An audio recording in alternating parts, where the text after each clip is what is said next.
How you been doing since Monday? I mean, I couldn't imagine that. What's it been like for you since that time? I imagine that you and Mike are pretty good boys. It been hard. I mean, I ain't, I ain't think that was gonna happen. Me just sitting in that car, person. I ain't want the situation to happen. I couldn't do nothing about the situation. Feel me? So I wish I could've, but it's been hard just these past couple days. You guys are friends, pretty good friends. Yeah, I mean, I met Mike when we were going to school. We went to Murphy together. Mike, cool dude. I mean, I just got back in touch with him like 2 or 3 weeks, about two or 3 weeks ago, and Oh, really? Okay. and we've been hanging together since then. Like these past couple weeks, we've been with each other. But I just see him here and there. What? I'm sure you've been watching the news, or people have been telling you what happened, or people have been saying this is what happened. Do you think everything that you've heard hasn't been accurate so far? None of what I heard has been accurate to the situation. None of what I've heard. What happened? Like, the situation about the officer not seeing the gun. He seen the gun. The gun was on Mike. Mike had a gun. Mike had a gun.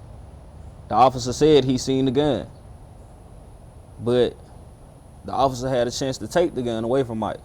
Feel me? What happened? How did he have a mean, chance to? He had the officer. When Mike got out the car, the officer said he seen the gun on Mike. He announced it that he was like, "I see the gun on you." So, therefore, you could have took the gun, and then he's turned Mike all the way around and made him place his hands on top of the car. You feel me? Yeah. So he can.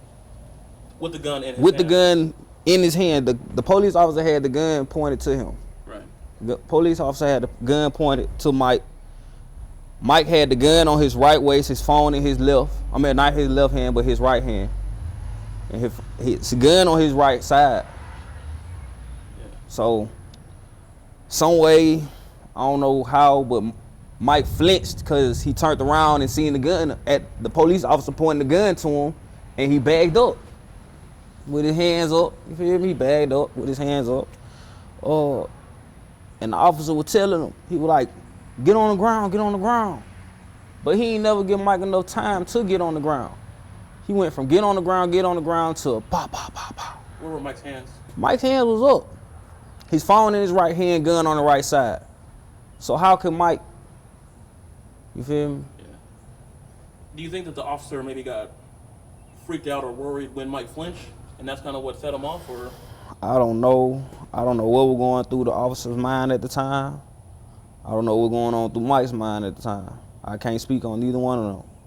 But all I know is Mike never reached for his gun. He never reached for his gun. His hands was up the whole time. Why would he reach on? And then on top of that, why would he reach for his gun and try to pull out his gun on an officer, a police officer? That's, you feel me? That has a gun drawn on That him? has a gun drawn on him. Did they say anything before? Like when he got Mike out of the car, did he say anything to him, did Mike give him any lip or anything like that? No, Mike never gave him any back talk. Mike never went to talking crazy to the police officer or nothing. He gave him upright most chance to search him. He put his hands on top of the car. So how wasn't he cooperating with the officer? When they say that Mike got shot, they said he got shot twice, went down, and at that point I assume he was still alive. And they say he reached for a gun a third time. He tried to reach for the gun again, and that's when he got shot again on the ground. I don't know what happened on the ground, Right. but I know if I was on the ground with 2 and 3 bullet holes in me, I wouldn't be worried about my gun. I would be worried about how I'm gonna stop this bleeding from these bullet holes. I couldn't see from Mike on the ground while I was in the car. I was in the car in the situation the whole time. But this whole thing with The shots, I don't know. I heard 8 shots. Him getting shot 4 times, I don't know. I never seen his body. I still haven't seen his body yet. I don't know how many times he got shot. When you're sitting in the car and you hear those shots go off, and then you see Mike go down, like, what's going through your mind? Are you scared for yourself that you might? Yes, I'm scared, and I see in my head, I'm thinking, okay, he's gonna come for us next. You feel me? So, and then after he shot Mike and all that, through all the rest of the stuff, he turned to us, telling us, got the gun pointed to us in the car, telling us to put our hands up. Like, we got our hands up, we ain't never put them down. 30 seconds after the shooting, a white lady, not a white lady, but a black police cop lady came and pulled us out the car. She pulled up 30 seconds after the shooting. She wasn't there in time to see the shooting. Nah, I don't know why he didn't wait for backup. That's what I'm asking. If the cop knew that the car was stolen, or went back, ran to whatever information, found out the car was stolen, I think there's a lot of people that said, okay, once he got to that point, he should have completely handled the situation differently at that point. What do you think should have been done differently, or should something have been done differently? If anything, he should have waited for backup. You hear me? Or if anything, why pull us over when you're not on duty? Why pull us over when you ain't even on the clock, when you ain't even punched the clock? Why weren't you wearing your camera? When you say your camera was in the car on the charger. They told you that the camera was in the car. They told me it was in the car on the charger. And I come and hear it on the news, they telling us it was in the precinct. It's crazy. That's what was told to us. I think if Mike had a gun, did he get? I think a lot of people have a hard time wrapping their heads around this. Why would you pull a gun, put it on yourself if you don't plan to use it? Did he? Do you think he did? Did he pull the gun from the console and put it on himself before he got in the car, or did he already have the gun on him? He had the gun on him. He had it on him. I mean, I don't know how else to tell you. I don't know where y'all heard the information from. Police said that you guys in the car said that y'all saw Mike pull the gun from in between the seat and the middle part, put it on himself, and then get out the car. No. That's what police said that you guys said. I ain't say that. If anything, like I said, they were trying to switch my words up while I was in interrogation anyways. Like when I said I was looking around to see who was on the street when the officer went back to the car. Yeah. They went to asking me and trying to switch up my words like, so you saying when the officer came back to the car the second time with the gun, you went to looking around and you may have or may have not seen Mike reach for his gun. I'm telling them no, I was looking at Mike the whole time. The police was pulling him out the car. So I seen his hands was up. He never tried to reach for his waist. So, you feel me? So, did they pressure you to make a? Do you feel like the police pressured you to make a statement the way they wanted? I mean, they put us when we went to the precinct. They put us in handcuffs and put us in the back of the car. We was sitting out there for like an hour and a half, just waiting on them to take us to headquarters. Then when we got to headquarters, they waited like about 5 hours just to interrogate us. We were just sitting down there for no reason. And then they come and ask us these questions that could have took us 30 minutes and we could have been gone, went home. How long were y'all in there? We was in there till 2 o'clock in the morning. From the time everything happened, it happened like 6 o'clock. And we sat in the car for like an hour. We sat in the police car for like an hour and 30 minutes or 2 hours. Just waiting on them to take us to headquarters. Do you feel that the shooting was justified? No. Why would I feel like that? I mean, that's the question. I mean, that's the way police frame it. They said that they're framing it as if this shooting was justified. No, why would I feel like that? You witnessed it, that you were in the car. I ain't never tell them nothing like that. I'm not saying that you said that, but I'm just asking you straight up.